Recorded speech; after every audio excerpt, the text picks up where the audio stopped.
नमस्कार। Clinical hypnotherapy ये शब्द सुनते ही ना दिमाग में बहुत कुछ आता है, लेकिन ज्यादातर बातें सुनी सुनाई और गलत फहमियों से भरी होती हैं।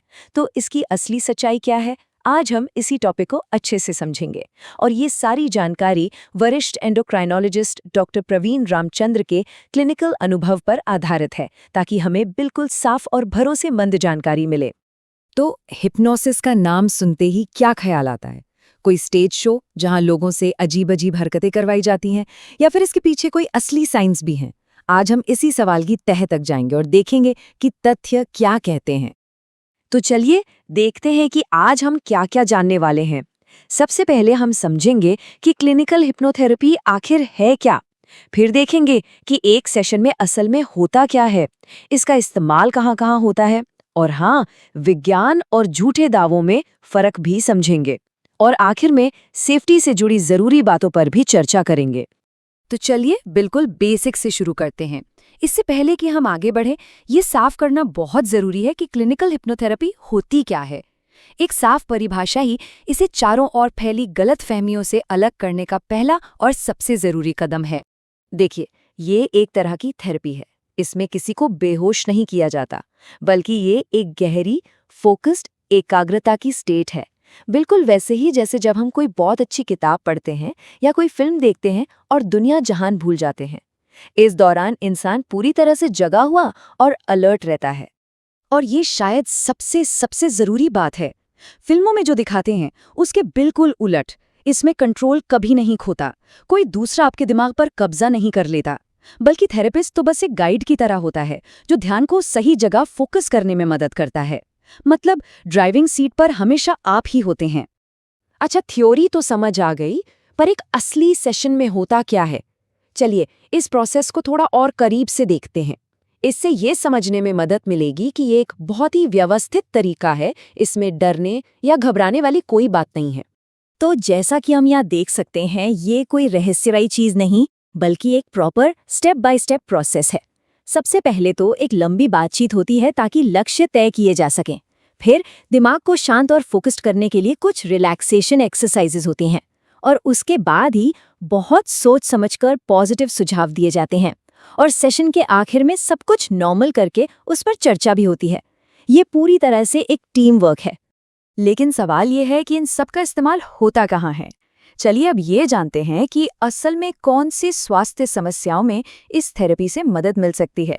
इसका इस्तेमाल देखकर हैरानी होती है ना। मानसिक समस्याओं जैसे कि एंजाइटी, स्ट्रेस और नींद न आने की तकलीफ से लेकर स्मोकिंग छोड़ने और वजन मैनेज करने जैसी आदतों तक।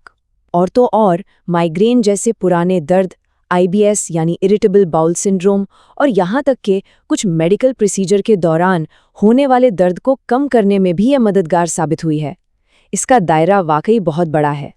हाँ, पर एक बात साफ करना यहाँ बहुत जरूरी है। हिप्नोथेरेपी कोई जादुई छड़ी नहीं है जो अकेले सब कुछ ठीक कर दे। असल में ये एक बहुत ताकतवर टूल है जिसे अक्सर दूसरी थेरेपीज जैसे कि सीबीटी या स्टैंडर्ड मेडिकल ट्रीटमेंट के साथ इस्तेमाल किया जाता है। ये एक एम्पलीफायर की तरह काम करती है जो दूसरे इलाजों के असर को और बढ़ा देती है। और अब आते हैं उस सबसे बड़े सवाल पर जो हमेशा लोगों के मन में रहता है, शक, कि भाई असली विज्ञान और कोरी बातों में क्या फर्क है। चलिए एक बार हमेशा के लिए तथ्यों को मिथकों से अलग करके देखते हैं। दोनों में जमीन आसमान का फर्क है। देखिए, एक तरफ है सबूतों पर आधारित हिप्नोथेरेपी। इसे ट्रेन्ड डॉक्टर या साइकोलॉजिस्ट करते हैं। ये कंट्रोल्ड साइंटिफिक स्टडीज पर आधारित है और इसका लक्ष्य होता है लक्षणों में सुधार लाना। और दूसरी तरफ है पिछले जन्म में ले जाने या हर बीमारी के चमत्कारी इलाज जैसे बड़े बड़े दावे जिनका कोई वैज्ञानिक आधार नहीं होता। और अगर सबूत की बात करें तो इस नंबर को देखिए, 0.79। ये एंग्जाइटी कम करने पर की गई बहुत सारी स्टडीज का निचोड़ है। इसे इफेक्ट साइज कहते हैं। आसान भाषा में ये बताता है कि कोई चीज कितनी असरदार है। आपको बता दूं, मेडिकल साइंस में 0.79 का इफेक्ट साइज एक बहुत बड़ा और महत्वपूर्ण असर माना जाता है। मतलब ये कोई तुक्का नहीं है, ये सॉलिड डेटा है। और बात सिर्फ रिसर्च तक ही सीमित नहीं है।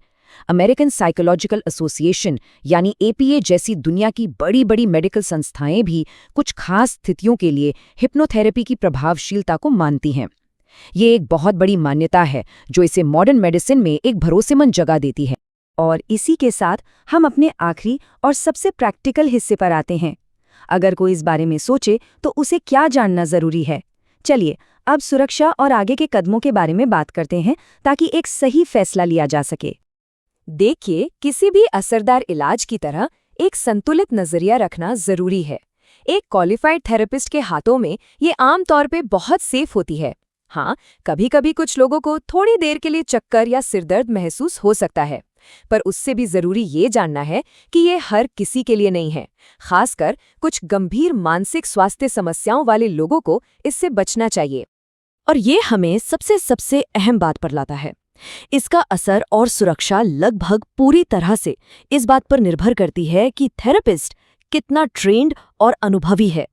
इसलिए प्रैक्टिशनर की क्वालिफिकेशन जांचना बहुत जरूरी है।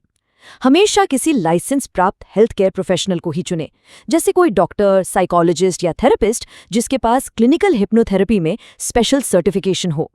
तो आखिर में सवाल यही है, क्या ये किसी की हेल्थ जर्नी में एक काम का टूल हो सकता है? उम्मीद है कि आज की इस चर्चा ने मिथकों को दूर किया होगा और ये दिखाया होगा कि जब इसे सही तरीके से इस्तेमाल किया जाता है तो क्लिनिकल हिप्नोथेरेपी एक गंभीर विज्ञान आधारित तरीका है। हमारा लक्ष्य आप तक तथ्य पहुंचाना था ताकि सेहत से जुड़ा कोई भी फैसला पूरी जानकारी के